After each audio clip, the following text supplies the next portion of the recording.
नमस्कार मित्रों। बैसाख का पावन महीना चल रहा है। 16 अप्रैल यानी आज से बैसाख शुरू हो रहा है और 16 मई तक बैसाख का महीना रहेगा। वैशाख के महीने में स्नान दान व्रत का बहुत महत्व है। यदि आप स्नान दान नहीं भी कर पा रहे हैं तो केवल बंदरिया की कहानी हर रोज़ किसी भी समय सुन लीजिए, उससे भी आपको बहुत अधिक पुण्य फलों की प्राप्ति होती है। तो अपनी दादी के मुंह से सुनी हुई दादी माँ वाली कहानी, जो बंदरिया की प्रसिद्ध कहानी है, बैसाख में ज़रूर सुननी चाहिए। वही आज मैं आपसे शेयर कर रही हूँ मित्रों। आप इसको दिन में एक बार अवश्य ही सुने। बैसाख की बंदरिया की कहानी इस प्रकार है। एक राजा था, वह सुबह जल्दी उठकर बैसाख के महीने में गंगा जी में नहाता। कहता, मेरे से पहले कोई भी गंगा जी में ना नहाए। एक बंदरिया थी जो रोज राजा से पहले नहा लेती और पीछे राजा नहाने आता। जब राजा ने पानी हिला हुआ और बिखरा हुआ देखा तो उसने पहरे बिठा दिए। सिपाहियों से कह दिया, मुझसे पहले कोई भी गंगा जी में ना नहाए। गंगा जी के किनारे पर एक पेड़ था, उसके ऊपर ही वह बंदरिया बैठी रहती थी और डाली के सहारे उतरकर गंगा जी में नहा लेती और फिर दोबारा पेड़ पर जा बैठती। बैसाख पूरा होने को था, तभी सिपाही ने देखा अंधेरे में किसी को आते हुए, लेकिन फिर उसे नींद आ गई। जैसे ही सिपाही को नींद आई, बंदरिया दोबारा गंगा जी में नहा के और ऊपर पेड़ पर चली गई। एक दिन सिपाहियों ने उसको पकड़ लिया और राजा के पास ले गए। कहा, ये बंदरिया आपसे हर रोज गंगा जी में पहले नहाती है। राजा ने प्रतिज्ञा ली हुई थी कि यदि कोई औरत मेरे से पहले नहाएगी, मैं उससे विवाह करूंगा। राजा ने बंदरिया से विवाह कर लिया और धर्म मानने लगा। बैसाख में नहाने से बंदरिया के बच्चे होने की आशा हो गई। पूरा महीना हो गया। जब बंदरिया ने पूछा, मेरा बच्चा होगा तो मैं कैसे आपको बुलाऊंगी? तब राजा ने महल में एक घंटी बंधवा दी और कहा, जब भी तेरे दर्द होंगे तू इस घंटी को बजा देना और मैं आकर सारा इंतजाम कर दूंगा। राजा की और भी कई रानियां थी, उनके कोई बच्चा नहीं था, इसीलिए वह उस बंदरिया से बहुत जलती थी और उनको ये बर्दाश्त नहीं था कि हमें तो बच्चा नहीं हुआ, इस बंदरिया को कैसे बच्चा हो जाएगा। इसी वजह से वो बंदरिया के पास जाकर बोली, तू घंटी बजाकर तो देख, राजा आएगा या नहीं आएगा। बंदरिया ने रानियों के कहने से घंटी बजा दी। जब राजा जी आए तो उसने कहा, मैंने तो ऐसे ही बजाई थी। अब राजा का विश्वास टूट गया। जब बंदरिया को सच में दर्द हुए तब उसने घंटी बजाई, लेकिन राजा नहीं आया। राजा को लगा बंदरिया ने वैसे ही मजाक में बजाई है। जब उसे बहुत ज़्यादा दर्द हुए, वह उन्हीं रानियों के पास गई।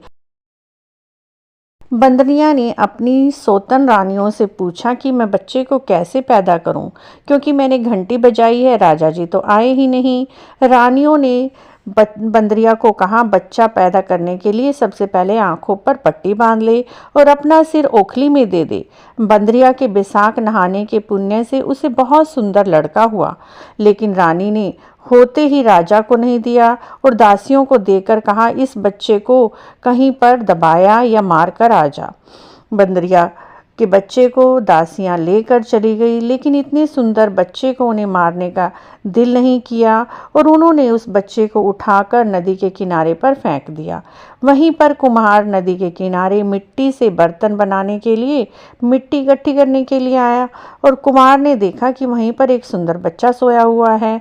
तब कुम्हार उस बच्चे को उठाकर अपनी पत्नी के पास ले गया और अपनी पत्नी से बोला, देखो भगवान ने हमें कितना सुंदर बच्चा दिया है।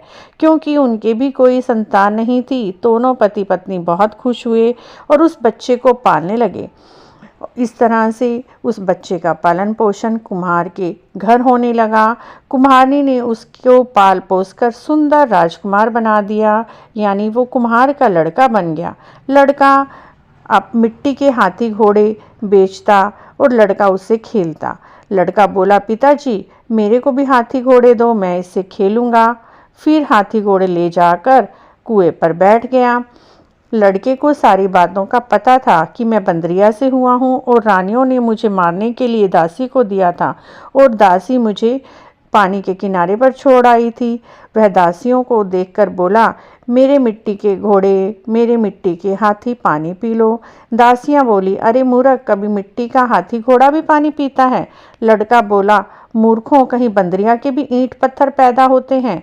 दासियों ने जाकर रानी से कहा, एक कुम्हार का लड़का है, उसने हमें यह बात कही है, घड़े पर कंकरी मारकर फोड़ दी है। तब रानी ने जहर का लड्डू तैयार किया और कहा, यह लड्डू उस लड़के को खिला देना, क्योंकि उन्हें पूरा पूरा शक था कि वही लड़का बंदरिया का लड़का है और उन्हें ये पता था कि दासियों ने उस लड़के को नहीं मारा और कहीं पर छोड़ दिया है और वही लड़का बड़ा हो गया है।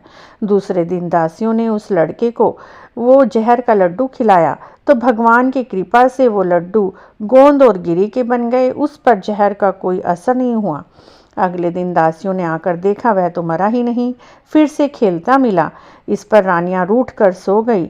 राजा ने पूछा, रानी क्यों सोई हो? तब रानियों ने जवाब दिया, कुम्हार को इस बस्ती से निकाल दो। राजा ने कहा, मैं ऐसे किसी को कैसे निकाल सकता हूँ, क्योंकि कुम्हार का तो कोई कसूर नहीं है।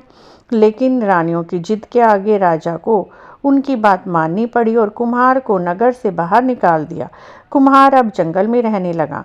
वहाँ वह लड़का बोला, पिताजी, मेरे को 108 करवे और 108 मिट्टी के गोले बना दो। वह ठंडे ठंडे घड़े भर कर बैठ गया। गनगौर की मिट्टी लेने आई लड़कियां वहीं पर बैठकर खेलने लगी। खेलते खेलते उन्हें प्यास लग गई। वह लड़का जो पानी के घड़े लिए बैठा था, सब लड़कियों ने उसे पानी पिलाने के लिए बोला। लड़का बोला, पहले तो तुम्हें ये गोली खानी होगी, उसके बाद ही मैं पानी पिलाऊंगा। लड़कियों को बहुत जोर से प्यास लगी थी, इसीलिए लड़कियां एक एक गोली खाती गई, ठंडा पानी पीती गई और उसके चारों तरफ फेरी लगाती गई। गोलियां खाने की वजह से सभी लड़कियों के पेट में गर्भ रह गया। लड़कियां मिट्टी लेकर घर गई तो उनके बाप ने ब्याह का साया निकलवाया, लेकिन साया ना निकले।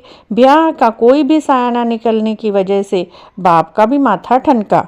लड़कियों में से किसी का जी घबराए, कोई रोटी ना खाए, कोई उल्टी करे। सबके गर्भ जो रह गया था। जब सबको इस बात का पता चला उनके पिता को, तो वो पिता उस कुम्हार के लड़के के बाप के घर आए और उनसे कहा कि हम तुम्हारे लड़के के साथ अपनी लड़कियों का ब्याह करेंगे। लेकिन कुम्हार बोला, आप तो बड़े आदमी हो, मैं छोटा सा आदमी हूँ, मैं आपकी अमीर लड़कियों के साथ अपने पुत्र का विवाह कैसे कर सकता हूँ? लेकिन साहूकार ना माने और उस कुम्हार को बहुत सा धन दौलत दिया और अपनी लड़कियों को विदा किया और कुम्हार के लड़के के साथ अपनी सारी लड़कियों का विवाह कर दिया। अब तो कुम्हार के घर 108 बहुएं आ गई। फिर सबके लड़के हो गए।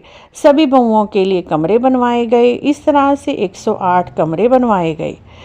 फिर लड़के ने कहा, पिताजी, हम सारे नगर में दावत देंगे। आपकी इतनी सारी बहुएं आई हैं, इतने पोते हुए। कुम्हार ने कहा, जिमा दो। अब सारी नगरी में और राजा रानी को भी बुलावा भेजा गया। सब कोई जीमने आए। राजा का परिवार सेना सहित खुद आया। लड़के ने कहा, बंदरिया को क्यों नहीं लाए? राजा ने कहा, बंदरिया को भी बुला लेते हैं। राजा ने बंदरिया को बुलाने के लिए रथ पालकी सजाकर भिजवा दिए। वहां पर सारी सभा के बीच सोने की चौकी पर सुंदर गद्दी बिछाई गई। बंदरिया आई तो गद्दी के ऊपर बिठाया। 108 बहुओं से उस लड़के ने कहा, ये बंदरिया मेरी जन्म की माँ है। सब कोई सोने की मोहर और गोद में पोता देती जाओ। फिर सब बहुएं आई, सोने की मोहर देकर पैर छूकर बंदरिया की गोद में पोता देती गई। बंदरिया ने सबको खूब आशीर्वाद दिए। राजा की रानियां समझ गई। राजा से कहा, ये हमें बुलाकर हमारा अपमान कर रहा है, इसीलिए हम यहाँ से जा रहे हैं। फिर राजा भी लड़कर बोला, हे भाई, तू बंदरिया का इतना स्वागत क्यों कर रहा है? लड़का बोला, यह बंदरिया मेरी जन्म की माँ है। राजा ने पूछा, कैसे? लड़का बोला, मैं बंदरिया से पैदा हुआ था। तुम्हारी रानियों ने मुझे दासियों को दे दिया और कहा कि इसे नदी में बहा दो, लेकिन दासियों ने मुझे नदी में नहीं बहाया और वहीं पर छोड़ दिया। इन कुम्हार और कुम्हारी ने मुझे पाल पोस कर बड़ा किया है। रानियों ने तुमसे कहा कि तुम्हारे तो ईंट पत्थर पैदा हुए हैं। तब उस दासी को बुलाया गया। वो वहीं पर खड़ी थी। दासी ने कह दिया, हाँ, मेरे को दिया था, मैंने ही इसको नदी के किनारे पर रख दिया था। रानियां सुनकर चुप रह गई। पीछे राजा ने रानियों को छोड़ दिया और बंदरियों को साथ ले लिया। साथ में पोतों को, बहुओं को, बेटों को साथ ले लिया। बड़े गाजे बाजे से अपने घर चले। सबको अलग अलग महल बनवा दिया। सब वहां पर जाकर राज करने लगे। सारी दुनिया कहने लगी, बैसाख नहाने का इतना फल है तो सबको बैसाख नहाना चाहिए और दान पुण्य करना चाहिए। बाद में कुम्हार से कहा, तेरे तो जितना धन चाहिए ले ले, मन चाहे मेरे घर में रह ले, मेरे को मेरा पुत्र मिल गया है, इससे बड़ा मुझे कोई उपहार नहीं। और उस कुम्हार को भी बहुत सारा धन दिया। बंदरिया बैसाख नहाई तो राजा की रानी बनी, 108 पोतों की दादी बनी। हे भगवान, जैसे बंदरिया को सुख संपत्ति दी, सब कुछ दिया, वैसे हमें भी देना। इस कहानी को कहते सुनते हुंकारा भरते सभी पर भगवान जी अपनी कृपा ऐसे ही बनाए जैसे बंदरिया पर बनाई और सबकी मनोकामना पूर्ण हो। इस प्रकार मित्रों, बैसाख में इस कहानी को हर रोज़ सुनने से सभी सुख मिलते हैं, सभी मनोकामना पूर्ण होती हैं। अगर आपको भी बंदरिया की रानी बनने की है कहानी अच्छी लगी है तो प्लीज़ हमारे चैनल को जरूर सब्सक्राइब करें, लाइक करें, शेयर करें। कमेंट बॉक्स में जय बैसाख के राई दामोदर भगवान अवश्य लिखें।